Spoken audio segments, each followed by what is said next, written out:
Yeah. Welcome everyone to the regular council session of Municipality of Strathroy-Caradoc on Monday, May the 1st.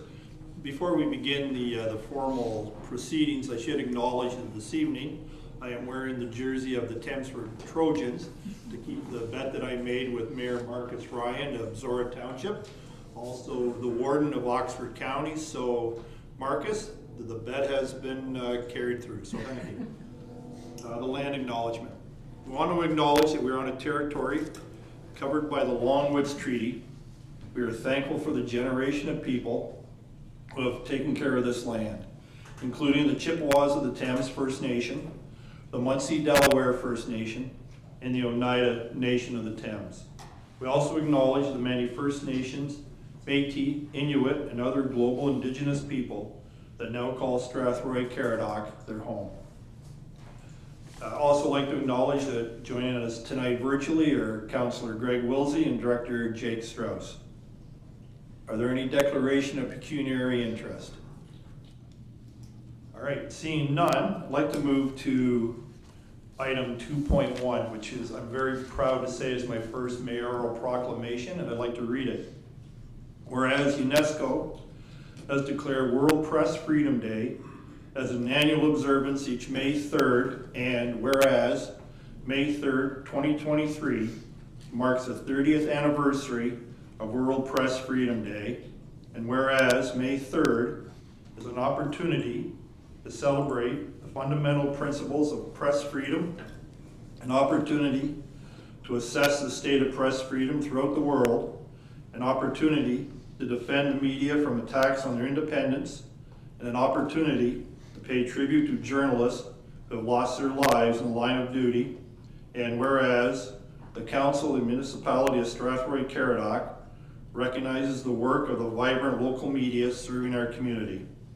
Now therefore, I, Mayor Colin Grantham, on behalf of Strathroy-Caradoc Municipal Council, do hereby proclaim May 3rd, 2023 as World Press Freedom Day, the Municipality of Strathroy-Caradoc. Okay, moving on to our regular business, approval of minutes. Were there any questions, concerns regarding the regular council minutes of April 17th? Seeing none, may I have a motion to accept the minutes? Councillor Kennis, second by Deputy Mayor McGuire. All in favor? So carried. Have a motion to approve the minutes of the April 13th Finance Committee meeting.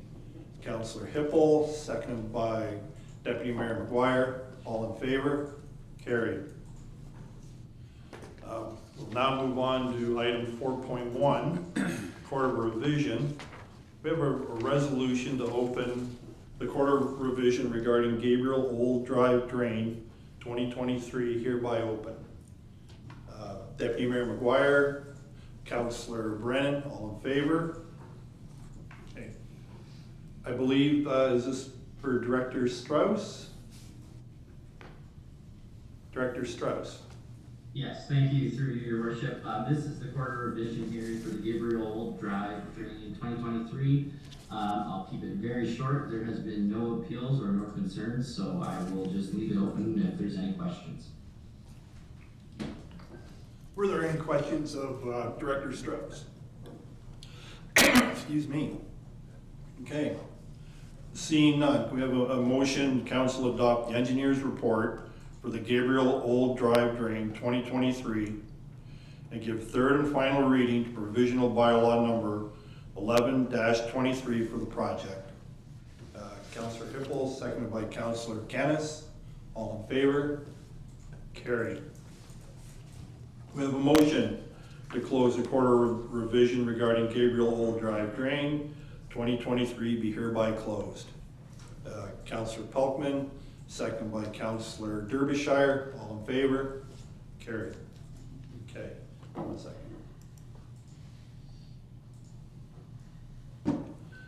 Move on to communications. Were there any communications any councillor wished to speak to? Councillor Hippel. 5.1. Okay. Were there any other communications anyone wished to speak to? Deputy Mayor McGuire. 5.3. Okay. Are there any others? Okay, seeing none, Councillor Hippel, did you wish to address 5.1? Thank you, Mr. Mayor. You know, it's kind of saddening, you know, we're in 2023, and at this point you wouldn't think that something like this would be necessary, but it is.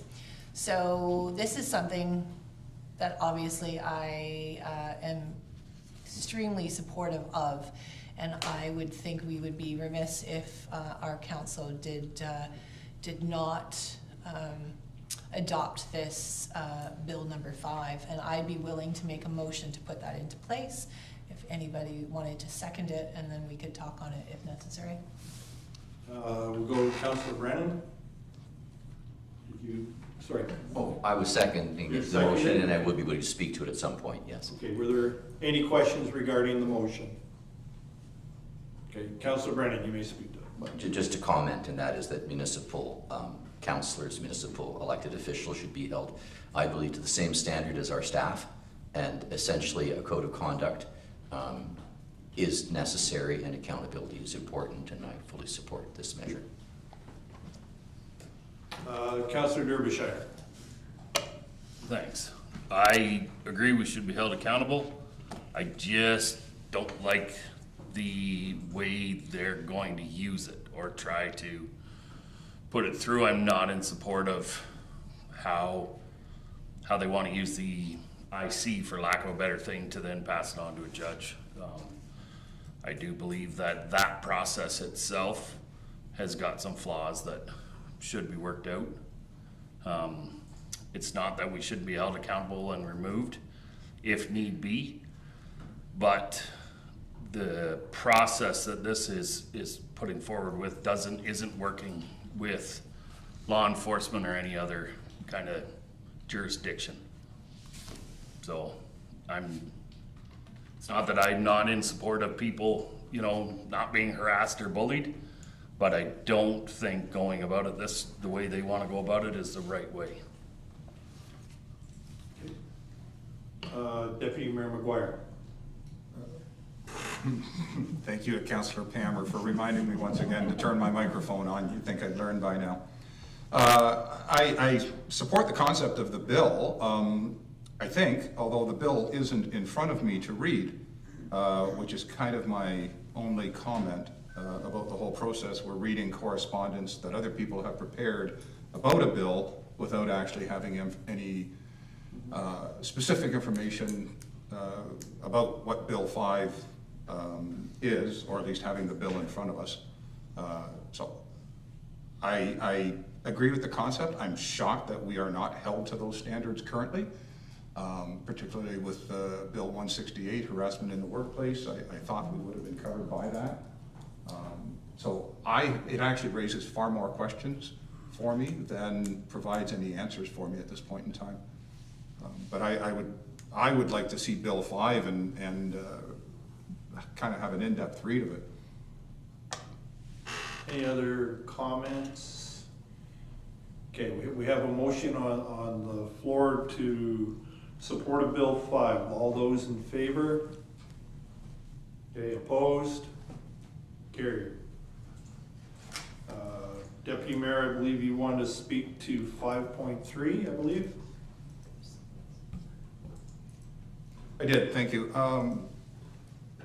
So this caught my eye as I wasn't aware that this was quite the process going on, where when we're filing the forms that are required to be filed under the Municipal Act, that we are really putting people's names, addresses, personal information on forms that are to be filed and easily accessed by anybody who wants them, as opposed to going through an FOI application. So this might be something we need to take a look at internally, or perhaps find out through AMO or another larger organization where this lies, because that's a concern, that we are publishing people's names and home addresses and that type of information. And it's being accessed, according to this letter from the region of Waterloo, without any FOI. And so the Freedom of Information Act would have some controls and restrictions upon the access of that, as opposed to just being broadcast. So. Any other comments? Councillor Brennan? With respect to the Deputy Mayor's comments,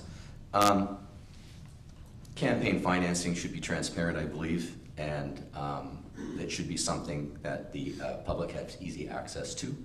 So I would not support anything that puts a barrier to people understanding how people raise money to be elected. I think it's important that people be able to see where the money comes from quite easily. In the same way that we have to put our name and address if we want to get a tax deduction for a charity, I think the same thing applies here. So I would be opposed to anything that would put barriers in the way of people understanding how political campaigns are financed. Thank you. Any other? Councillor Derbyshire? Yeah, I'm not opposed to people knowing who financed what, but your address and phone number I don't think needs to be out there for the whole world to see. I mean, they can see whether you donated 1,000, 2,000, whatever. I have no problem with that, but I don't think your personal business should be out there. Even a company, I don't think, they should have to give their address or phone number, and it's not that we can't have it as a council, like they're saying, it be submitted to the municipality, just not put forward for the public to see the address and the phone number. You would still see the name, the amount of the donation. You just don't have their personal information put out there. Any other comments? Councillor Peltman? I think I would side with Councillor Brennan on this one. I think the geographic location of somebody who's donating money to finance a political candidate is sometimes very important to know. Deputy Mayor McGuire? I'll just clarify, and perhaps when I said it, I left the wrong impression. It's not that I'm not saying that their names shouldn't be put out there. My concern was we're publishing their addresses and postal codes and telephone numbers. Any other? Councillor Kennis? I understand the concerns that some have, but I really feel it's important that people know who are financing the campaigns out there and where they live and who they are, and if people are concerned about that, they should be made aware of that before they make their donation, and then they can not do it. So I would be against supporting this proclamation or this request at this point. Councillor Wilsey, I do see your hand.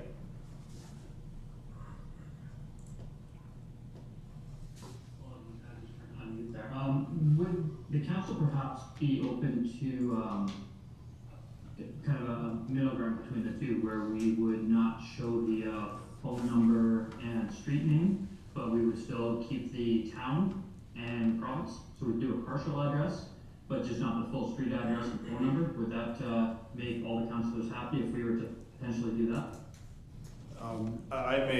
Thanks, Councillor Wilsey, I may weigh in, and Acting CAO Dakin may correct me, but I believe this is more of a provincial matter covered under the Municipal Elections Act, so it's not really under the purview of the municipality to change it. This is a provincial regulation. Councillor Pelkman, and then I think we'll wrap this one up. Yeah, not necessarily anything to do with this issue, but it's important to recognize when that councils are putting these issues forward, there's a whole background story to this issue that we don't know. So there is always a danger to supporting these things when you don't know what the background story is behind the reason that it was brought up in the first place. Councillor Derbyshire, did you have one? Well, then we can go back to 5.1, and same thing applies there, right? There's a background to it that we're sticking to. It's been defeated twice, but yet we're still supporting it. Like, I guess it's just getting put forward and asked, right? Do we support it? Don't we? I guess we vote on it. And That's the best thing to do. So you want to vote, we need somebody to bring a motion. Anybody want to bring a motion? Call the motion. Okay, Councillor Brennan, motion to support the resolution? I'm just calling the motion. Okay. I'm just getting it on the floor. Okay, I just was looking for a seconder to call the motion so we can vote. Sure. second by Councillor Derbyshire. All those in favor? What are we voting? Which way are we voting? I don't know here? what we're So- voting on. John? What we're voting on is a resolution regarding the publication of personal information, and the Regional Municipality of Waterloo is putting something forward saying that they don't want to have personal information included on that. So I called the motion, and we can either vote in favor or against what the Regional Municipality of Waterloo is proposing. Personally, I'll be voting against it, but that's what's happening. Okay. Yep, I understood that. Those in favor of supporting the resolution from the Regional Municipality of Waterloo, those in favor? One. Me. Those opposed? There. Thank you. Okay, don't think we have any unfinished business. Let's move on to, yep. Mayor, we just need to accept the items for information. Oh, I apologize. A motion to accept the communication items for information. Councillor Palmer, second by Deputy Mayor McGuire. All in favor? Thank you. Thank you, Brianna. Move on to item 7, reports from departments, financial services. Councillor Kennis. Turn my microphone on. Thank you, Mr. Mayor. Tonight we have a report that I'll turn over to our acting CAO. It's regarding a study done on fleet management for the municipality, and the report was enclosed in this report, or attached to this report. And as you recall, in some of the budget meetings we've been having, we've discussed fleet management and the relationship with enterprise when it comes to replacement of vehicles that the municipality is using, and again how that's benefiting the municipality. But I will turn it over to Mr. Dakin to discuss it further. Thank you, Chair. Through you to Council. So before you tonight is a report, just sort of closing the loop on our municipal fleet review and study that was done back during COVID. It's quite an extensive report. One of the key findings that came out of that is making sure that we are, in reviewing fleet, making sure that we have the right vehicle for the right work. Making sure that staff are equipped with the proper vehicles, but also the right number. There's no need to have excess equipment. The other finding of the study was to look at the availability of greening our fleet. So we currently do have out through Enterprise right now looking to try and add one administration vehicle that would be using the EV chargers that we have available in the municipality. But the report is before you, and if there's any questions, I'm more than happy to answer those. Are there any questions for Mr. Dakin? Councillor Pelton. Yeah, just not one about the whole process, just curious at how this affects our annual budgeting, since we're leasing as opposed to purchasing. Does it switch to operating as opposed to capital? Through the chair to Councillor Peltman, you are correct. So we did currently do have, or sorry, in the past we had a transfer to fleet reserve in the operating budget. So now what we're doing is that transfer to fleet now becomes sort of a lease payment. So we're rolling that over. We're in the process of not right sizing, but allocating the fleet reserve based on contributions from the past, so that there will be the availability of those monies to sort of get the program underway. And actually, we estimate a savings of, in the next 5 to 10 years, of close to $200,000 moving to that model as opposed to the way we've been doing it in the past. Any other questions? Seeing none, there's a recommendation that council receive and file report Finance 2023-17, and further that council acknowledge the partnership with Enterprise Fleet Management to aid in addressing some of the recommendations of the fleet study for 1 ton and below class of vehicles. Could I get a mover? Councillor Brennan, seconder. Councillor Pelkman. Any other questions? All in favor? And that's carried. Back to you, Mr. Mayor. Thank you, Councillor Kennis. Move on to Building and Planning, Deputy Mayor McGuire. I will turn this over to Director Huff. Thank you. Thank you, Chair. To Council, the report before you is in response to a request for a refund relating to an application for a zoning amendment to extend a temporary use zone. So these are brought to Council for decision per the Planning Act currently, and staff typically receive and then evaluate these requests, taking into account where an application is in the process at the time of the request, as well as the amount of work that's been done on the file, as well as just extra circumstances surrounding the request. And so the report before you does contain some background as well as the analysis. In this case, staff evaluated the request, and as the application has been completed and is in force, we recommend that the refund request be denied. And if there's any questions on the details or background, I'm here to answer those.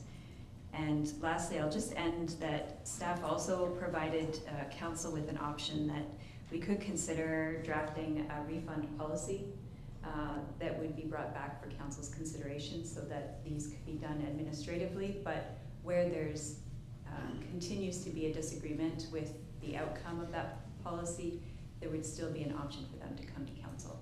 So just those two things. I've left the recommendation one just to receive the report, then to deny the request, and then to consider the refund policy. Thank you.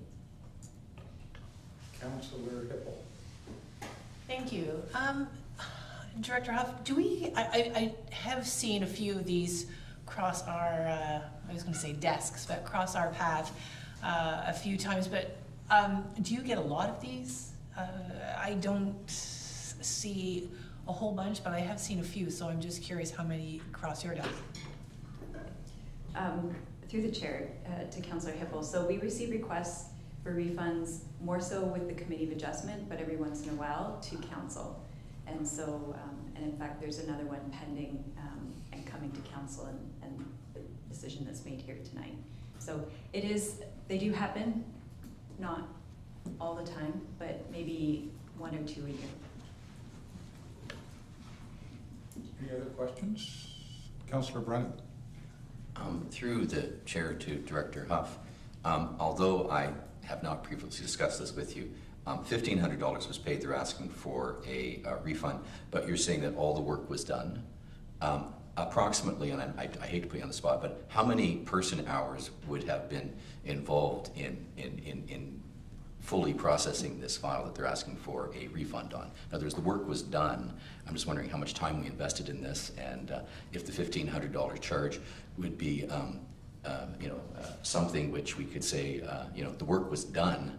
I don't know if we should refund money for the work that's been completed. Through the chair to Councillor Brennan. So if I were to guess, right off the top of my head, I'm going to say probably at least maybe 7 to 10 hours, all said and done, for everything to do with a file such as this.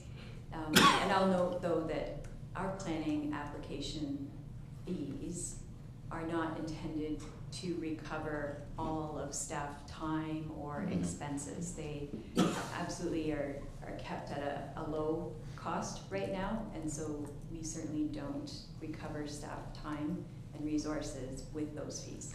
Thank you. If I just have a follow-up then, I guess my point would be that, staff time has been devoted to this, there's a cost involved, and I don't understand why we would be refunding money for work done by your department. Any other comments or questions? Councillor Hippel. Thank you. Would putting a bylaw into place or looking at doing a bylaw, would that deter this from crossing your desk? Through the chair, I think the policy is to provide clarity both to staff and applicants who are considering making a refund request. So if they fall outside the parameters of a request, they would know upfront. Or vice versa, if they know that if they pull an application very early on, they know that there would be some ability to provide a refund. So it's really about just providing clarity more so to the applicants. Right. It is helpful for staff though as well. Councillor Kennis? Just a comment, my feeling on situations like this is that the work has been done and the beneficiary has benefited. And if they don't pay, then we all as taxpayers have to make up the amount that's being paid. So I do believe the beneficiary should be paying and there shouldn't be a refund. Any other questions? None? I'm looking for a motion on this one. And did you want 3 motions or all one motion? All one motion. All one motion, so Councillor Brennan? I would move the request for a refund be denied.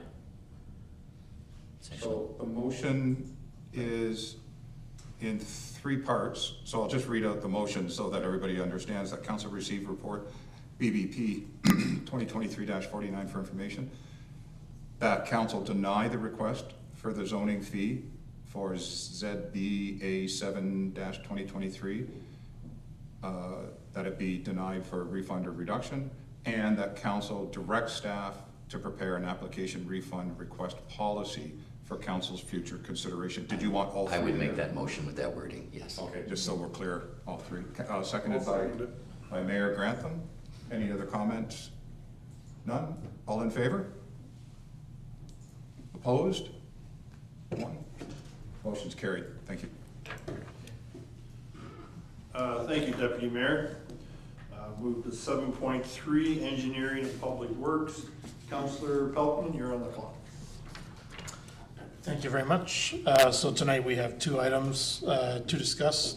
The first item is a extra strength sewer surcharge agreement, and I will turn it over to Director Strauss to put some notes to it.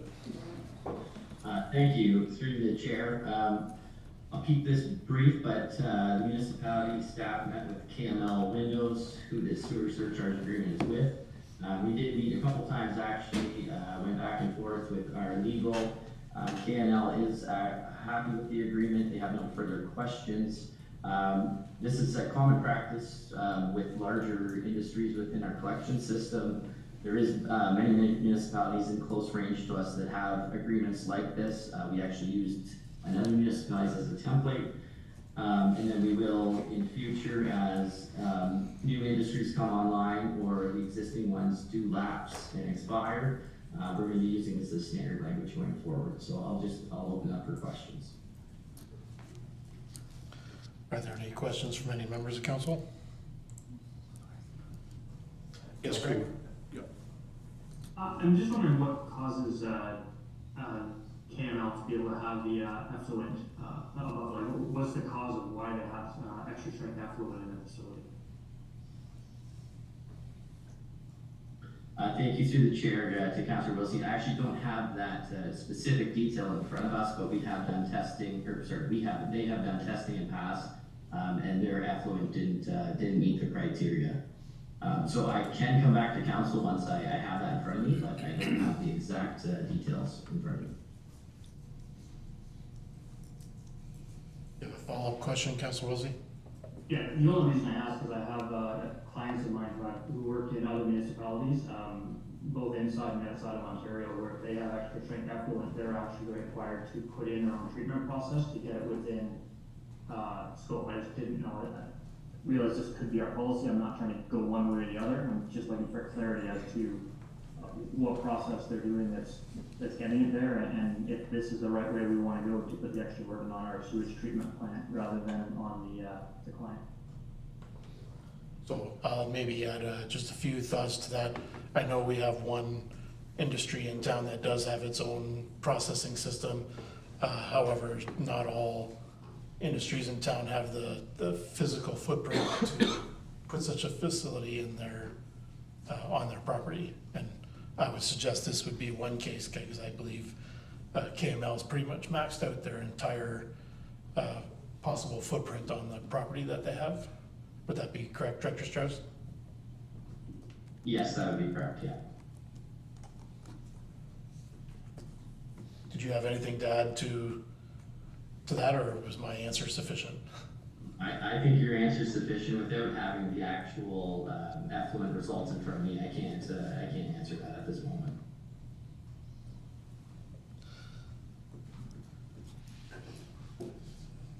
Okay, then with no, Councillor Kennis? So I guess in a situation like this, so they sign this agreement, so what happens if they exceed, I guess the bylaw that's being put forward, like, if they exceed they get cut off from the system, or what actually happens, so? Through the chair to Councillor Kennis, yes, we have the ability to actually shut them completely off of depositing any of their effluents into our system. And we do have the ability to fine them as well. Councillor Hippel? So would we know if that was happening? Like, I know that's probably sounds like a dumb question, but like, so would we be, like, is it monitored to the point that we would know immediately that it's not working on their end? Through the chair to Councillor Hippel, so yes, that's why so I'll give a little bit more context to the existing agreement. It used to be sampled twice per year. So we would really, at that time, it's just a snapshot in time. You wouldn't really know what they did between those samples. Now this agreement is twice per month, so we do have a very good idea of what they're doing, and it would be bi-weekly. So twice per month is what this agreement proposes for sampling. Okay. Deputy Mayor McGuire? And so a two-point question, who's doing that sampling, and who's paying to have those samples processed? Through the chair to Deputy Mayor McGuire. So it is municipal staff who's doing the sampling. We changed that from them doing from the consumer doing the sampling. That way we can actually ensure that it is sampling of their effluent and it's accurate how we would normally do it. And then the customer is actually paying the invoice for the sampling results. Okay, I see no other questions, so I am looking for. Sorry, I do. Oh, I do sorry, have Councillor something. Hirschner. Sorry, through the chair to Director Strauss. So there are levels set forth in the agreement, like actual levels that they have to maintain. And they're paying the surcharge on those levels. And if they go over that, then it's finable, or is that what that? Mm-hmm. Okay, Yes, just because it doesn't sure. state anywhere in here levels, or just says we're charging them extra for them to dump it in. Correct, it's within our fees and charges.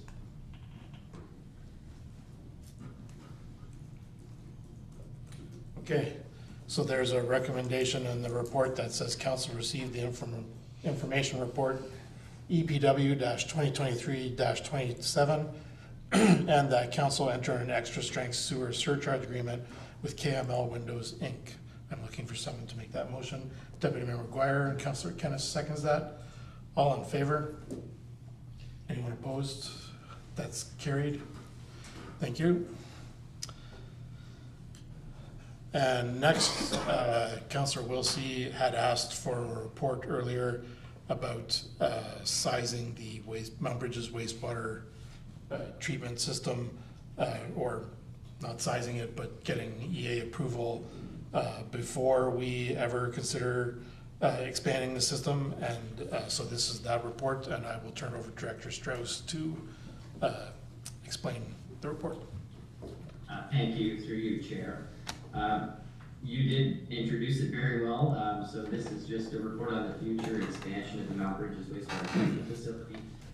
As council is aware, we are in the beginning stages of our water master plan, or wastewater master plan study that's ongoing, and so this just kind of summarizes the overview of what that looks like with future capacity in Mount Bridges. So at this point, I'm just going to open it up to questions. does any have any questions? Yes, Councillor Wilsey. I was just looking at a timeline. Is there any way, like it looks like it's gonna take till 2027 to get the EA done before we can start designing. That seems like a really long timeline. That's 4 years away before we're looking at anything. I just don't know if there's a way to shorten the timeline up. Being 4 years away kind of, to me, that a little bit defeats the purpose of planning ahead if we're not doing anything for 4 years. Through the chair, Councillor Wilsey, so your question was, is there a way to speed it up? There certainly is. We do have to do the EA process though, and because it's a sewage treatment facility, it does involve a lot of public engagement. So we're anticipating that to be about a 2-year process. If the council wanted to elect to pick a number out of the air and just say this is what they want the rated capacity to be, we can certainly undertake that EA as soon as we select a consultant to undertake that on our behalf. So maybe if, I'll ask a similar question, but in a very different way. So as we're going through the process that we're currently going through, which does not expand the rated capacity of the plant, are there points in the system or especially when we put things out to tender to build, that we can consider future expansion without undergoing an EA process? And so I'll use the headwaters as an example, the screening, that if at some point we would need 2 screens as opposed to 1, and we're looking at building a building, could we build that building so there's a Y in the pipe and there's room for 2 screens rather than 1? And then same with the sludge storage and the number of aeration tanks, because to me those are the 3 places where I could see capacity having to require more physical space. And I suppose also if there's more sand filtration needed, like adding another tower of sand filtration.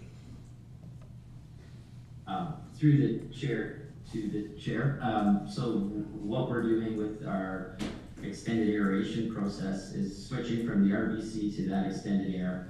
The screens and anything that's new, it's not actually additional capacity, but they are sized for that additional capacity. I did confirm we are going to be putting in 2 screens in a grit removal, just 1 grit removal, and combined those are going to be rated for a 9,000 cubic meter capacity. That does not actually change the overall rated capacity of the system. There's many factors that play into that. For instance, one that I would see limiting our rated capacity at this point would be that we have the 3 aeration tanks, that we would need additional aeration tanks, and likely an additional clarifier as well. But for the most part, the infrastructure that's currently at the site and that we propose within our ECA does set us up for success in expansion. So the reason I asked that question is because I do, in some ways, side with Councillor Wilsey in that, you know, we don't want to hem ourselves in accidentally by physical building structure when it would be much cheaper to accommodate for space for those now. But at the same point in time, I also agree with you, picking a number out of the air is not a good idea. I think we should wait until the process takes place, particularly since the plant can certainly service the current volume that's going through there now. But as long as when we're putting out those tenders for physical improvements, we are keeping an eye to the future and saying, hey, we're going to need an extra 2,000 square feet in this building in the future, you know, we better account for that. Absolutely, and yes, we are. So to answer that question, yes, we are looking at the future growth and making sure that we right-size things for future expansion. Yes, Mayor Grantham. Yep, thanks, Chair. Dr. Strauss, I apologize. I didn't get to read this report till later today, and I didn't get to ask my question, but I did have the same question as Councillor Wilsey regarding the 2027 timeline, but we can discuss that further, correct, Chair? Because we're just receiving this report for information. We're not approving anything, so there's still time to have further discussion regarding the timelines. I don't have a full understanding of what goes into the timeline myself, but, okay, we're just receiving this for information tonight, correct? We're not approving anything? That's correct, yes. So, yes, I do agree with Councillor Wilsey and somewhat with Councillor Pelkman. I have questions about the aggressiveness of the timeline, if it would be more aggressive, but at this point, I don't fully understand it. I will have more questions myself later, but when it comes to receiving of information, I will support that. Yes, Councillor Derbyshire? I guess I just have a question more, I guess it's the time frame too on the water, like just water, not wastewater. The actual completion of this water master plan. And my worry is with this is the capacity that we're already running, or the rate we're already running at. If we happen to have something that requires a lot of water, per se a fire downtown where they're using a lot of it, is there a chance we end up doing kind of more damage than possibly fixing this now and moving forward? We know we've exceeded our 80%, we've exceeded our 100%. You know, we're now running at 150% on the water rate, on the water consumption rate. So should we be moving that process at least a bit forward? Like this doesn't have it completed till May 2024, which is next year, which will then would then design something, come up with something like, you know, we might be 4 or 5 years before we fix this water problem. We're going to put on how many more houses? And again, if we ever have something that requires a lot of water at one point in time, are we going to do maybe damage to the system that could be avoided? Through the chair to Councillor Derbyshire. So that's a very loaded question, but I will just comment that the Lake Huron pipeline that we receive our water from, they are a big body of water, and we can just call for more water. To say, like, can we move this process forward? At this moment, we don't actually have a model of our system, and that's what our master plan is doing. And then our consultant's going to look at every element of that, where a pinch point is. Do we need another tower? Do we need additional reservoir? Or do we need to expand? That's what's going to come out of this master plan, and that will help us grow further and then reduce our rate, or increase our rated capacity and reduce the concern with being over capacity. We can put certain, we can limit measures, specifically in Mount Bridges. We can do a water ban. I know that we did talk about this at a previous meeting. We can limit people to watering their lawns. There's other measures that we can look at as well, if the council is concerned about the capacity. Yes, Councillor Kennis? I guess the question, it sounds to me like, is can that report or that master plan be done sooner than the second quarter of May 2024? Like, can we get it before the end of this year or something like that? So. Through the chair to Councillor Kennis, I can always put pressure on our consultant. However, they did a proposal that had a very aggressive timeline. Master plans do take the full calendar usually, and they sometimes do run late. However, we can keep pushing forward. I'm really at the mercy of their proposal that we accepted and signed off on, but we can certainly keep putting pressure on getting that done sooner than later. Just as a side note question, does the water side of the issue have the same EA restrictions as the wastewater side? So any solution we may put in place has to go under an environmental assessment? Through the chair to the chair, so anytime we look at expansion to our systems such as water or wastewater, yes, an EA process is needed. Especially if we're taking up more footprint of land. If it's just an issue of potentially pipes not being sized correctly, that may not need the EA process. That might just be replacement of assets, but more than likely an EA process will be needed. And so entering into that process prior to having good statistical data from the master plan would probably not be wise. I would not recommend it, no. And in the meantime, I guess I'll ask the question again. In those months of the year where we know the system is operating above capacity, when the residents of Mount Bridges turn their taps on, is there gonna be water there? Yes.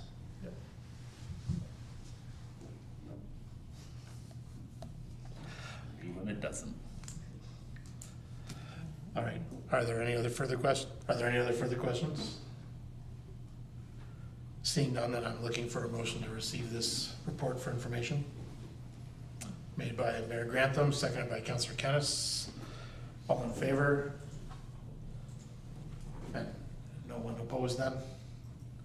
Thank you very much, that's carried. I will turn the meeting back to the mayor, thank you very much. Thank you, Councillor Peltman. Now turn over 7.4 Fire Services. Councillor Hippel. Thank you very much, Mr. Mayor.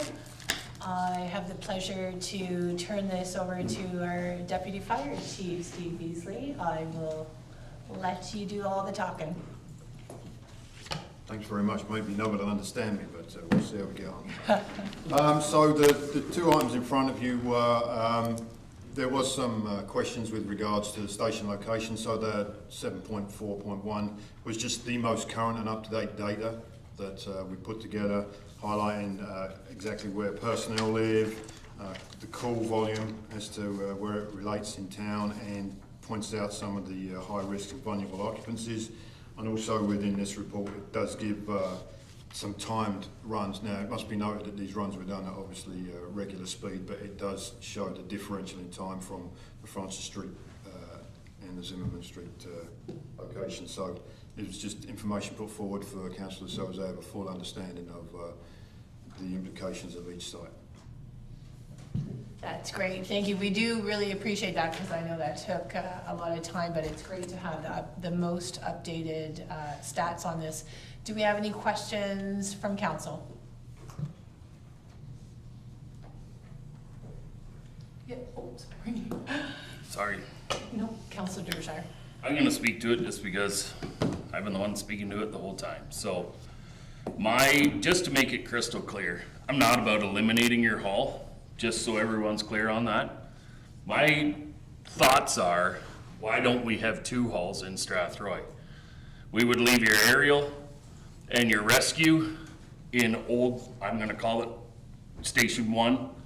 We put the new station beside the police in that lot behind McDonald's. Administration would move over there. You would have all your safety, your clean in, clean out. That would all go. You would have your new station. Your old station, we would then take out the administration office. You would have a clean in, clean out, because you'd still have your old side, dirty side. The cheapest hall we're ever gonna build in this town is the one that's already standing. So why we're gonna rip down something to put a hall there with no room to expand on that footprint? So if we do put a high-rise downtown of 14 or 13 story, right? Do we need a bigger aerial?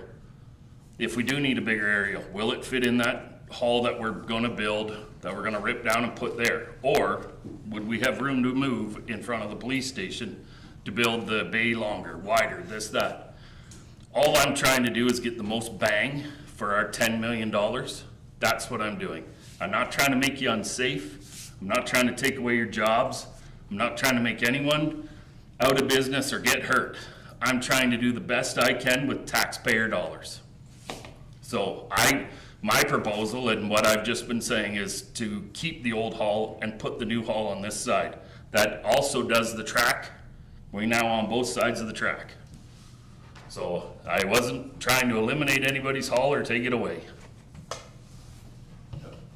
Can I? Yes, yes, Yeah. absolutely, go ahead. Yeah, no, thanks for that, Councillor Derbyshire, and the comments, appreciate it. I most certainly understand. I get asked that we stay on track on the matter at hand, which is looking at the stats, but I didn't want to reiterate, Councillor Derbyshire. I am on track. We're talking about site location. Well, we're talking about the stats, Councillor, so. No, we're talking site location. Yeah. Right. Right. Yep. So am I on track or off track? I defer to you. I was done. I just wanted to make sure you knew where we were. Yep. Okay, Councillor Palmer? Just going back to Councillor Derbyshire's comments, was that option ever considered? Through the chair to Councillor Paymer. I'm not sure, to be honest, whether that was actually considered. What I will say is, again, to Councillor Derbyshire's point, is that the station design is designed down the road, understanding what's potentially coming to the city, to the municipality as it stands right now. And I believe it mentions in the fire master plan that potentially if there's expansion in the north end, then they would look at putting potentially a single bay hall up in the north end to cover that particular district and still have the main station on the Metcalfe Street location. Yeah, oh well, obviously, as someone who lives on the other side of the tracks, you know, I don't like that solution. I think we have to, you know, the tracks are obviously always a concern. If there was an emergency, if there was a major train delay, so maybe I should just go back and review the master plan, I guess. Do you want to talk to that? Well, again, through the chair to Councillor Payment, one of the issues is as far as I understand the train that goes through town, obviously, and if you happen to be on the south side of the tracks, we already have, if it's a serious situation that's going on in town, Station 2 is responding into the south end of the town anyway. So we've got crews coming this way.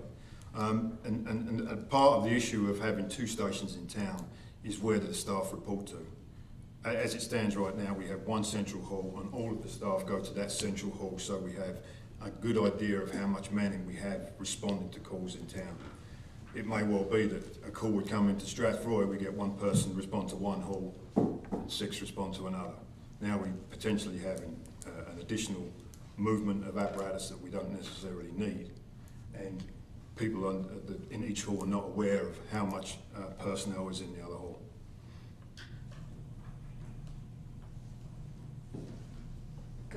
Councillor Peltman. Thank you. Just a comment. I know prior to the fire plan being written, and at the time I was the chair of the Police Services Board, I myself was hoping for the fire hall to be beside the police service because I know the police service needs some additional building too, and I thought we could probably combine the two. But in discussions with some of the local firefighters, you know, I heard loud and clear what their wishes were, and it was not to be on the south side of the tracks. They resoundingly felt that it should be where it stays. I did have a long discussion with Councillor Derbyshire after he raised his concerns, and I think he brings a valid point. But then when I you know, read the stuff about the aerial truck and it not being able to get out from behind Francis Street very easily, I think I've come back the other way to again thinking that I think the fire plan is correct on track to build one hall and to keep the position where it is, which is really very central within the Strathroy proper. I know that at times the train is an issue. If it wasn't for the train, the town wouldn't be here. It's something to remember. Yes, it's an issue now, but it is the reason that the town was successful to begin with, and is you know, there is contingency plans in place should a train be stopped, I guess is the worst case scenario. There is a plan in place for firefighters to attend a fire. I'm going to guess within the timeframes that are mandated by the province. Certainly as rapidly as possible, yes. Yeah. And I suppose if we had to expand the fire hall where it is, I mean, there's always the option of purchasing property.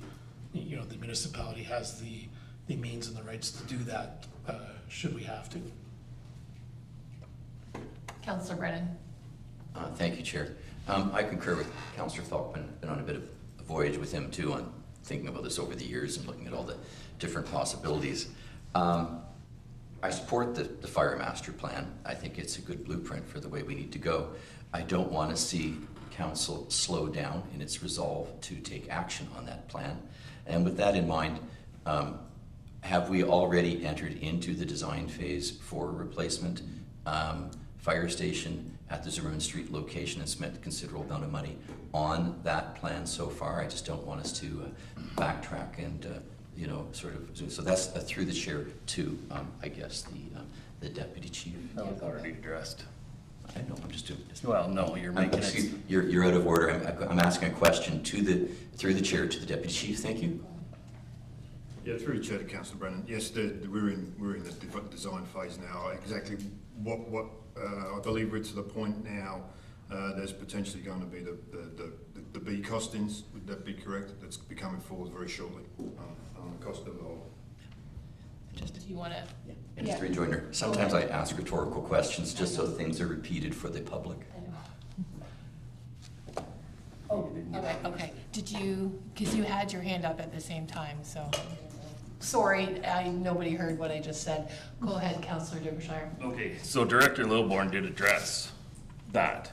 He said, the design is there, the design can be picked up and moved anywhere. So it's not site-specific, which is, I think, what you were asking, right? Whether it was site-specific that we're spending all this money on? I was just asking where we were in the design process with the station for Zimmerman Street. Okay. Go ahead, Councillor Puckman. Yeah, I just wanted to say in Councillor Derbyshire's defense that when I had my discussion with him, that was his point, was don't want to change the design. Just can the discussion be had about putting that design in a different location? He wasn't trying to alter anything. So I think, so I guess that's the question, right? Right, so hold on just for 2 seconds. I think that's the question. The question isn't, are we going to build, or we are, or we aren't. We are. Your question, and I'll let you talk in a second, it's, you just want to you want to know if there's a better spot for it, rather than what they've said in the master plan, right? Does that make sense? So mine's not about the master plan at all. I guess if you want to put it there, put it there. What I'm looking at is, we're going to spend $10 million. We have a hall that actually still will function as a fire hall if it wasn't over capacity, which is why we need to build it bigger and change this, right? So if we're taking some out of that and putting it over here, can it not still function as a fire hall? I can't answer that. Like The acting clerk had something she'd like to say. Oh, I'm very sorry, absolutely. Sorry, that's okay. Just a reminder to members that discussion should be going through the chair. Yes. Right. And just something, sorry, Chair, through you, just to comment myself, all we're doing here this evening is receiving the report for information. We're not approving anything, we're just receiving the report for information. Councillor Puckman? Again, going through my thought process and reading the points that were brought up in this report, you know,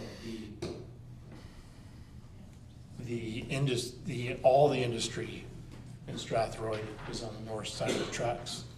And while I did give your conversation serious thought, at the end of the day, I think the larger portion, if we did split up into 2 stations, the larger portion would still have to be on the south side of the tracks, because that's where all the industry is, and that's where all the vast majority of the high risk, Sprucedale, Strathmere, Seasons, the hospital, is all on the north side of the tracks.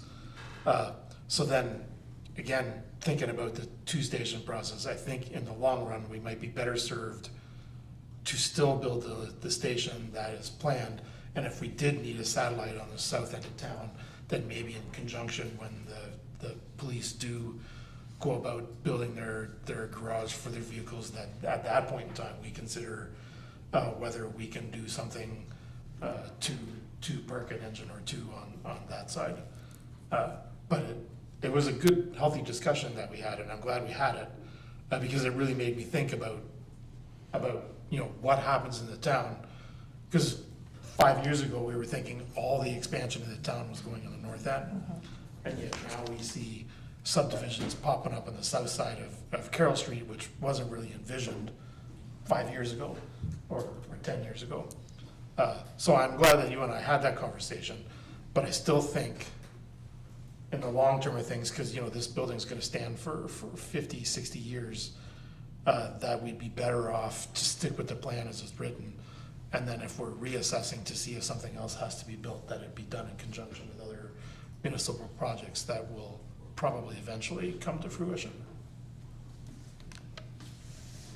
Okay, so, I really appreciate all of this because this is something that we really do. When we're spending this much money, it's a very good thing that we're all talking about this and having these healthy, deep discussions, right? We can't dismiss any of these things. But to get back to the recommendation, we are just receiving it for information. So I'm looking for a motion that council receives and files the attached information regarding the Strathroy Station location. If I can get, okay, Councillor Pammer and Councillor Pelkman, do we have any more questions or comments? Councillor Kenneth. This is totally from left field, but it's one of the issues here is the track, right? So, and I'm going to turn to Director of Finance and ask him, like, if we had to build an overpass or an underpass, what would that cost? Or just an estimate as to what that would cost. So. Through the chair to Councillor Kenneth, I don't propose to be an engineer, but I would say that we're talking north of 50 to 60 million, I would say at minimum, simply because of just the ramp up and ramp down alone. I would think, especially in the current location, if we're thinking of coming down Adelaide Street, I think by the time you got off the bridge, you're probably almost at Frank Street, or Front Street, I would say. So I would think it would be quite the endeavor to do, and I would estimate north of 60, probably closer to 100 in that neighborhood, 100 million. We'll shelve that one, so. Yes, so for all of those taxpayers out there that have asked me about that in the last 5 years, that was a good conversation to have. Thank you, Councillor Kenneth. Okay, so I have a motion on the table and a seconder. Do we have any more comments before I call the vote? Okay, all those in favor? And I have one more, and I just shut off my microphone, but I'm gonna send it over to you. Okay, thank you again, Chair. This is just a report of the breakdown of the emergency response data that occurred for the year 2022 up to December 31st. I know that at a previous meeting there was a request for more detailed data on the emergency response. Hopefully this document will show the emergency response in the detail that's required, and it's for information for those people that requested. Thank you very much. Actually, this is very informative, and we do really appreciate getting this to us because it is really nice for us to be able to go through it and see, oh my gosh, all the calls, what they are, and where you're going. So do we have any questions from council on this? Councillor Puckman. Yes, thank you. The one graph that I was really looking at is the total number of calls per hour, and how that would affect any future staffing issues. And it brought my memory to an issue that Deputy Mayor McGuire and I dealt with when we were sitting on opposite sides of the table. Him as the association head for the police and me as the head of the chair of the Police Services Board, is I would like to see this same chart but broken into by day, by hour, so that we can see on Mondays at 3 o'clock, between 3 and 4, there's on average this many calls. I think that would be helpful, particularly when we move to different staffing models, that we know that that's going to be a big operational expense, and that's going to be important data for the future. Yeah, through the chair, certainly that's something that, as I think we're aware now, that staffing model has been taken off of this budget cycle. But when we bring that forward, that's the data that we would go into in more depth. This is an overview, an in-depth overview of the whole year, and it goes through the 24-hour period, so as you get some idea of what that looks like. If I may, Chair. Yep, absolutely. I also think that's super important for the public to see. You know, like as I said before, I was quite surprised when I moved closer to the fire hall how many times I heard them going out on a Saturday and a Sunday. And so, you know, when we're talking about items that are going to hit the property tax rate, you know, certainly I want to be in a position where I can defend that and justify the costs so that we have the best possible fire department that we can have. Thank you, Councillor Pelkman. Do I have any other questions, any other comments? Deputy McGuire. Thank you. So through you to the Deputy Fire Chief, thank you for the report. It is informative. I know at one of the meetings prior to this, and I don't believe you were here at the time, sir, but there was a significant increase in calls year over year from, I guess it would be 21 to 22, because this is a 22 report. Like, I see the total number of calls for service, 1371, and it seems to me like that's a 350 call more than in 2021. Do we know what those 350 calls are? Are they reasonably spread across all the areas that are in your chart? Or are they because you've started recording, I'm just going from policing, we never used to track traffic tickets as an incident, and then all of a sudden we started putting traffic tickets into the computer and generated an incident. So clearly our incidents went up significantly one year because we were now adding something into the system that we never used to. Is that what has caused this significant increase in calls, or are those calls spread out evenly across? Thank you. Yeah, through the chair to the Deputy Mayor. There's two things, there's kind of two numbers here. There's our emergency response numbers, which is the trucks leaving the station and going to deal with the calls. The other number, which is the larger number, the 1371, that's actually calls that go through fire dispatch that are specifically fire department related. So it would be for burn permits and people talking about their alarm system. So it's just a way, I believe, that the fire dispatch has a way of tracking the amount of calls that actually come in that relate to the fire department. Don't always require action on our behalf, but obviously the emergency responses do. But even over that same period, there was a fairly substantial increase in emergency calls. So to answer your question, one could say, we could always, like we always do, blame COVID. I don't know whether it was COVID, but we were going through a COVID period there, so perhaps people were more anxious and concerned. I guess now we're out of that COVID cycle, the numbers next year might well reflect whether that was the cause or not. Thank you, sir. Do we have any other questions from council? Sorry, Councillor Wilsey, yes, I saw you. Not a problem. Being on Zoom does have some disadvantages. I just got a couple questions. Is there a way, or is it called out whether any of these calls are two-station responses? And I realize that doesn't change the number of times each department went out, but it would change the total number of incidents we had in the municipality. And then the second question, just as we know the fire department is looking for other sources of revenue. When you look at that data, you see that over a quarter of the calls are false alarms. I don't know if there's a procedure or something standard from other municipalities where maybe we have to charge back to the insurance companies or the automatic monitoring so that we can do that. If a quarter of our calls are false alarms, that's a pretty significant cost on the taxpayers' back. Yeah, through the chair to Councillor Wilson. On the first question, I'm sure we could break that data down for you. I don't believe it's contained in here, but I'm sure we could work on that and break that down to the two-station response piece. I think to the charging for false alarms issue, Although it appears to be a large number of false alarms, a lot of these false alarms are not false alarms until we declare them as so. That is to say, someone phones up because they have some concern that their CO alarm's going off or something like that. We're going to arrive with our air monitoring equipment and discover it's not an issue with the furnace, but potentially it's an issue with their CO alarm or their smoke alarm.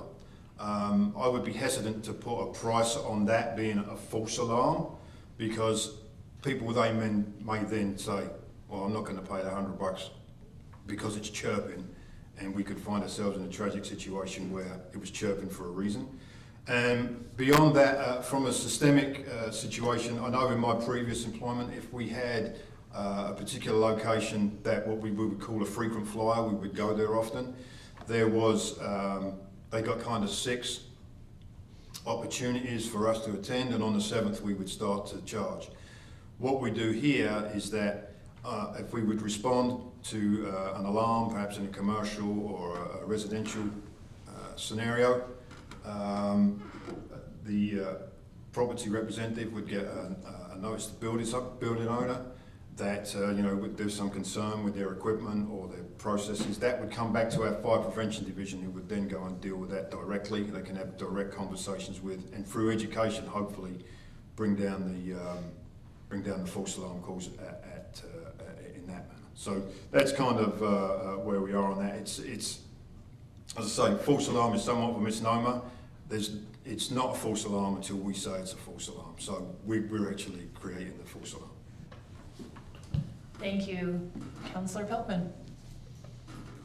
Yeah, I guess just to further emphasize that, I can think of 2 occasions where we had the same sensor in our HVAC system in our attic at my place of employment, 7 years apart, go off, and it was a false alarm. But the panic that goes through your head, knowing how much lumber is up there and who's sleeping underneath it, as I'm racing there, and my house was essentially the same distance from the fire hall, and when I got there, there was already a whole bevy of trucks there. I would hate, from a municipality's perspective, for us to start charging businesses when it's not really something that they're doing. I would agree with the perspective that if they're frequent flyers and they're not putting processes in place to make sure their equipment's safe and stuff like that, then I could see charging them. But I think from a pure public safety perspective, my emphasis would rather be on the side of safety and making sure that we have that comfort level that there's going to be the number of firefighters show up that should show up whether there's a fire there or not. Thank you, Councillor Piltman. I couldn't agree with you more. It's a very scary situation if people all of a sudden decided not to listen to the chirping because they were afraid that they might get charged for that. Councillor Wilsey, a follow-up. Yeah, just for clarity, I wasn't thinking of people calling themselves. I was thinking more for like automated companies, and that the charge would go to the alarm companies who are already getting paid monthly service for monitoring the systems. That was kind of where I was going with that, not so much of calling for people because they think they need service, but they realize that they actually don't. That's kind of where I was going with that. It seems like that took that huge left turn that I didn't intend. Just wanted to get thoughts on that. Not that I'm trying to jeopardize anyone's safety, but if we have a company that's charging our residents for monitoring, and then that monitoring being done, because when I'm looking at some of these lines, even just the top 2 on that graph on the first page, alarm system equipment accidental activation is 31, and alarm system equipment malfunction is 68, and there was only 431, and there's 100. When you look at those numbers, that right there is a quarter of our calls for alarm system equipment, probably for people who are paying for monitoring. And my thought is that, especially if we're looking for revenue, if that's a quarter of our calls going out, should we not be looking at those alarm service companies providing the monitoring to have some reimbursement back to the municipality, not so much the residents, but that we're getting value back for the residents for the services they're already paying for. That makes sense. Did you want to speak to that, Deputy Chair? Well, again, through the chair to Councillor Wilsey, without having that alarm system equipment, that would include a CO alarm as well. That would be the cause that there's an issue with the equipment that's installed in the residence. That is the CO alarm or the smoke alarm. So again, with the certainly the commercial and vulnerable electricity type monitored calls, if that was becoming a systemic issue, it would be being picked up by the crews on scene by leaving that notice to owner that there's a concern, and fire prevention would be following up. And if it was becoming an issue, then there would be fire prevention would be dealing with that at the higher end. That would be an education piece that we have. Agreed, it would be an education piece. But to Councillor Wiltsh's point, again, in other jurisdictions, if it is a serious issue, then steps need to be taken. But as I see it right now with the stats, it's not. I know it seems like it's a lot, it's a quarter of the calls, but it's not a systemic problem. We're not going to the same place 6 or 7 times a month or so on as there are in large municipalities, not too far from here. Great, thank you very much. Are there any other questions from council members? Okay, seeing none, I have to get back on my page here.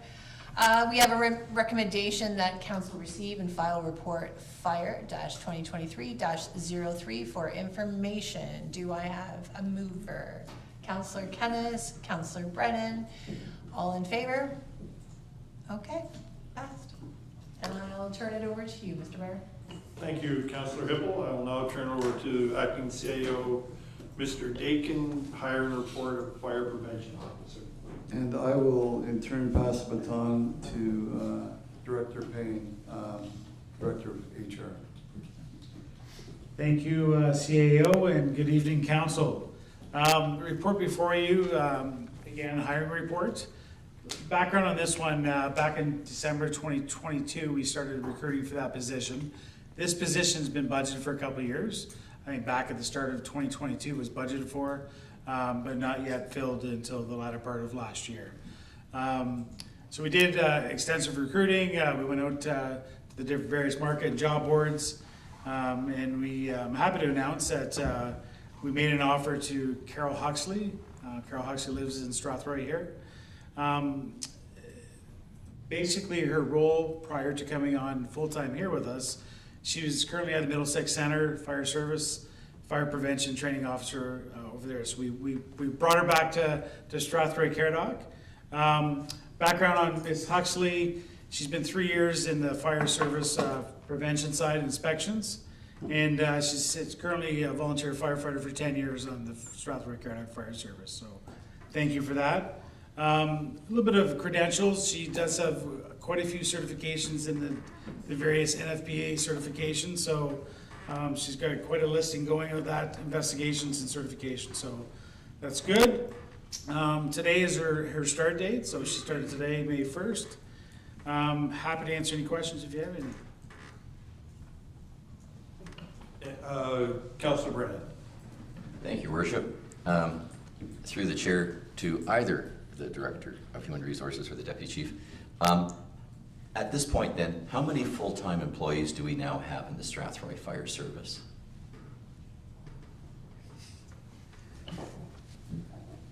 Full-time employees, we're sitting with, that would be 4. Thank you. Just as a follow-up, I just want to make the comment that years ago there were only 2. The chief and I think the administrative assistant. And I think it's worthy to note that as the needs of the community expand, the pressure on the department grows. And that's reflected in the hiring. And I think we need to anticipate as a council that we're on our way, I think, in terms of moving from a strictly volunteer force to some kind of mixed force in the future. As we grow, the needs of our community are going to dictate that we have more and more full-time employees in the fire department. And as Councillor Pelkman said earlier, that is going to be a very important item for future councils to consider as we take a look at the tax implications. And that's why it's very important for us to understand, as Councillor Pelkman was saying, the breakdown in the demands for service. So I just think it's worth noting that so the public sees it coming. And I don't know when it's gonna happen, but the day will come when we're looking at adding more and more full-time people to our fire force. Thank you. I'll take the privilege of following up on Councillor Brennan's comments. And I did discuss this morning with Deputy Chief Beasley. The new fire prevention officer will be hopping on a fire truck also too, right, to fight a fire? Yeah, absolutely. Her duties 9 to 5 are, she's a fire prevention officer and she will be dealing with that kind of work. In the event that we do have a serious situation going on, then she will be responding as she would normally, and as do some of our full-time municipal employees now, so it would be no different in that respect. Okay, thank you. Any other questions? Seeing none, we have a motion that report HR 2023-10, hiring report, fire prevention officer, be received for information. So make a motion. Councillor Kennis, second by Deputy Mayor McGuire. All in favor? Carried. Thank you, everyone. Now we'll move on to reports from boards and committees. Before we address them, did anyone have any particular board or committee they wanted to speak to, any report? Deputy Mayor McGuire. 8.5 Caradoc housing, please. Okay. Were there any others? Okay, Deputy Mayor, 8.5 Caradoc housing. So appreciating that much of what Caradoc Housing does is confidential and cannot be fully reported in open minutes, I do find that their minutes are a little lacking. I use that very generically. So if you look at the minutes from 8.2, 8.3, they mimic how we generally do minutes. 8.4, very similar, which is the BIA. They just use their own header page, which looks very nice.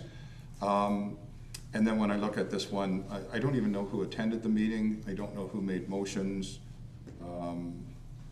So I would just ask in the future that we maybe bring those in so that they look more like every other one of our departments. As much as we can report from Caradoc Housing. Thank you. No, and being the president of Caradoc Housing, I can comment on that. If you look on the date, the particular minutes are from March 23rd, and given the report from Wayne Mahar, our counsel on that, you will find that the next meeting will be open. There will be a lot of closed sessions. We can't discuss things like tenants or that, but you will find that it will in the future be more open. Thank you, Mr. Mayor. I'm just glad to see something here from Caradoc Housing. Yep. Councillor Cass. Yeah, just a comment. I mean, I agree with the deputy mayor. This looks more, and I'm on it, and this looks more like the agenda than the minutes. Yeah.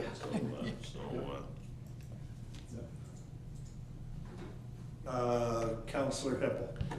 I was just gonna ask, once we finish talking about this, if I didn't put my hand up, but I wondered if I could make a comment after this about the BIA.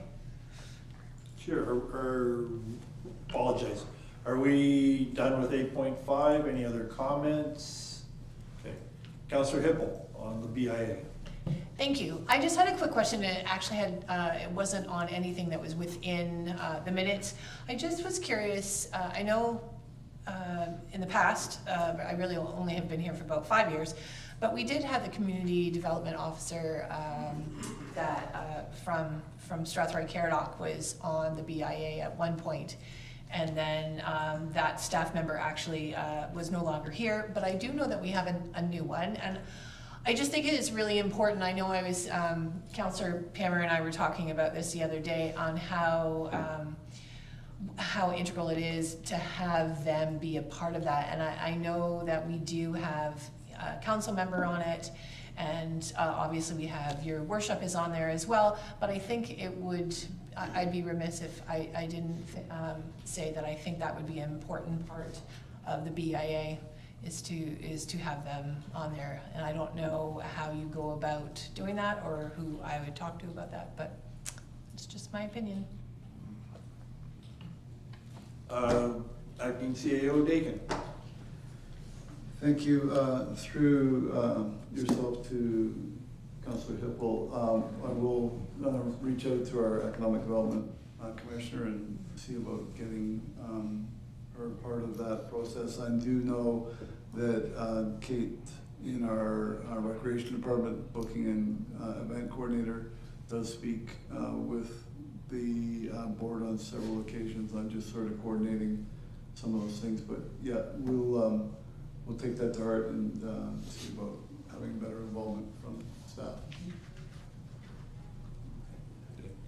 Any other questions regarding Councillor Canis? Just a comment on that, and as a board member, I think the full intention is to have her at the meetings. There's been a lot of turnover on the BIA. We're both new, the mayor and I, and most of the members of the BIA are new, and so I think it's at this point a matter of getting reorganized, and then I think the new chair wants to be more on top of the situation before bringing more people into the fold. So I think the full intention is for the economic development officer to be there in the future. It will happen for sure. So Thank you. Any other questions, comments? Seeing none, we have a motion. The reports from boards and committees be received for information. Deputy Mayor McGuire, Councillor Canis, all in favor? Carried. Thank you, everyone. Now move on to item number 9, consideration of bylaws. We'll turn this over to Acting Clerk Brianne. This evening, the first bylaw before us is bylaw number 1123, stemming from the drainage matter that was considered earlier. This is a bylaw to provide for the construction of the Gabriel Old Drain 2023, serving parts of lots 17 and 18, concession 5 and 6 in the municipality. We're looking for third and final reading only on this bylaw. Okay, motion by Councillor Brennan, second by Deputy Mayor McGuire. All in favor? Carried. Bylaw number 2623 is a bylaw to amend the appointments bylaw relating to authorities, boards, and committees. Members may recall redirecting the final appointment for the Museum Advisory Committee back to the committee. They have appointed Al Shevchuk. Those minutes, as they won't be coming forward until June or July, we are just updating council at this point and requesting that the appointments bylaw be approved. So we're looking for first, second, third, and final reading of bylaw 2623. Okay, Councillor Palmer, second by Councillor Canis. All in favor? Carried. And the final bylaw this evening is related to the extra strength surcharge agreement report that was reviewed earlier. We're looking for first, second, and third and final reading of bylaw number 2723. Okay, motion to carry. Deputy Mayor McGuire, second by Councillor Pelkman. All in favor? Carried. Thank you. I don't see any new business. Okay. Move on to item 11.1, Middlesex County Council highlights. Deputy Mayor McGuire. Just two quick things. Tomorrow is Municipal Day, being hosted by His Worship Rope from Park Hill, North Middlesex. It's being held in Park Hill, so that should be a good day. I think everybody was invited to that, right? So I'm not sure if any of our fellow councilors are going. I hope to see some there. And then next week on Tuesday is the local council day being held in London at the county building. Great opportunity to see what's going on at the county building. If nothing else, great opportunity to tour the county building. I was very fortunate to get into the old jail cell area, and if you've never been, make it a priority soon. Before we lose the ability to get into that location. It is absolutely fascinating. Thank you. Okay. Thank you. Inquiries or comments by members? I think we'll start around, we'll work our way around, and I'll go last. Councillor Pelkman. Yes, thank you very much. Actually, I had an issue on the county council report that I noticed that you were doing a pilot project on the fragmites. And also seeing that we have a letter from other municipality about the fragmites. And I hope that there's, you know, the Western Wardens Caucus is getting together, that this issue stays on the agenda, because it's a very invasive species, and once it gets a hold, it's really, really hard to eradicate. And I'm sure the farmers are fighting it like crazy, and if it's not a big, wide, a larger political jurisdiction fighting it against it, I don't think any pilot project is going to have any large measure of success. Deputy Mayor? I can give a little bit of an update. So back on our county council meeting of the 11th of April, we received a report from Mark Brown. He's the weed control woodland officer, forest management officer. Seems to wear a lot of hats out there. He is running the Phragmites project, I'll call it. And he is actively trying to find the best way to deal with this invasive species. So it's well on his radar. Any follow-up, Councillor Pelkman? No, and I have no other comments for you. Councillor Hippel, do you have any? I did, thank you. It's been a busy couple of weeks. Actually, it's just always busy, but I will thank the staff, and I will at Strathroy-Caradoc, but I will definitely thank Dylan Giffen for going around. He went to SDCI, which is where he went to high school. He went to Mary Wright Elementary School, as well as Caradoc North. And he was sweet and kind enough to actually go to class, even the kindergartens, when they asked him 3 times how tall he was and if he was married. And he graciously answered those questions, along with what trophy is that for? And he had to explain it was for football. So, I mean, we have a lot of hockey fans in our area, so that was, some of them were a little disappointed it wasn't something for hockey. I'm gonna go over to the Mount Bridges Lions. There's a fish fry coming up, and I love their fish fry, and it's coming up this Friday on the 5th at the Lions Den, which I would assume most would know that is behind the, just behind the Lions Park. And I wanted to remind everyone that when you're driving down your side roads, country roads, you don't need to drop all your grass clippings or your compost or, you know, any types of garbage. We actually have an area for that. It is free to take your sticks and your shrubs and your lawn waste to the transfer station. So I would really appreciate if people would start doing that, because the sides of our back roads are getting quite full again, and it's very disappointing to see that. So I'll leave it there. Thank you, Councillor Hippel. Councillor Pammer. Yes, well, today, May 1st, is First Responders Day.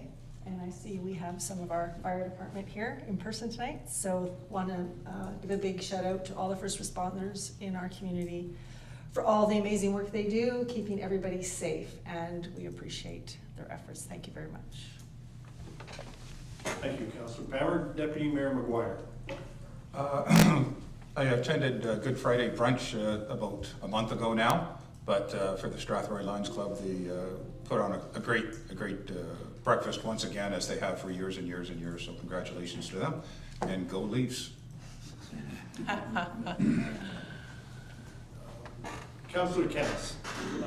Just wanted to briefly update folks on the 2023 budget. There hasn't been a lot published on it. Apparently not many people are watching the Thursday night episodes of Make a Budget this year. But we're, just to let you know, we're getting closer to a budget. We're aiming at a 6% increase in the budget, in the tax rate in the coming year. There's a lot of projects on the list, and last time we met, last Thursday, a number of things were cut, and the staff continue to work on coming up with a workable budget. When we meet May 16th, hopefully we'll be closer to having a budget to present probably in early June to council. So just to let everyone know where that's at, and we haven't forgotten about it. It is being worked on. Thank you. Councillor Wilsey, to you virtually. Yeah, I just got something quick. We've got our next round of meet the councilors for Ward 2 is coming up at Karma Pizza, actually for brunch on May the 13th from 11 to 1. So I invite anyone who wants to come out and meet the Ward 2 councilors to come out to Karma Pizza on the 13th from 11 to 1 and try out their new breakfast menu. Thank you, Councillor Wilsey. Councillor Derbyshire. Thank you. I'd just like to remind everybody that it is May 1st. I know it's raining, but within the next 2 or 3 weeks, there will be an awful lot of farm vehicles out on the roads with flashing lights. They are large equipment. We do go, some go slower than others, some do an alarming rate of speed, but regardless, just, you know, we'll look out for you if you guys look out for us. Thanks. Thank you, Councillor Derbyshire. Councillor Brennan.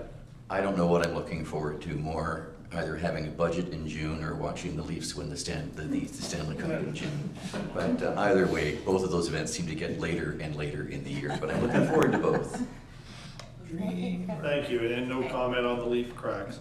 I do have one, and I did speak this morning with both Chief Smith and Deputy Chief Beasley, so they're aware that I'm going to ask us at the next meeting, given the highlight and the concerns regarding, which I think is well founded on the health and safety of our firefighters.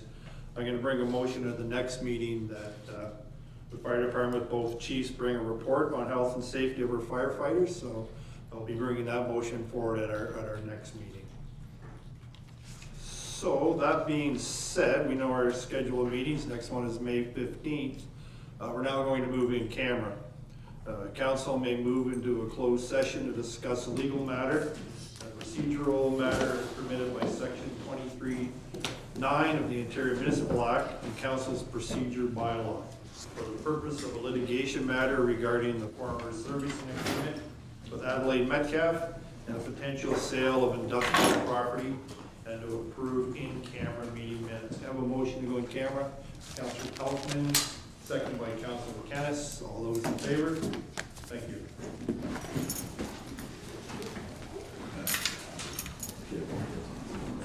That was a good idea.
Thank you. Back into open session report. We did discuss our servicing agreement with Adelaide Metcalf.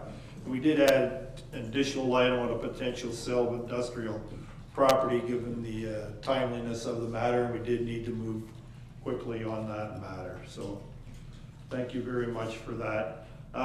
Before we adjourn, I'm going to do so. I'm going to apologize to Councillor Derbyshire. I cut him off earlier and I was wrong. I was on the wrong page that time. Councillor Derbyshire has asked you to accept my apology. I did not mean to cut you off. So Thank you, Your Worship. Yep. I have a motion to adjourn. Deputy Mayor McGuire, Councillor Kennis, all in favor? Carried. Thank you. Noticed your water bottle was personalized. Yeah.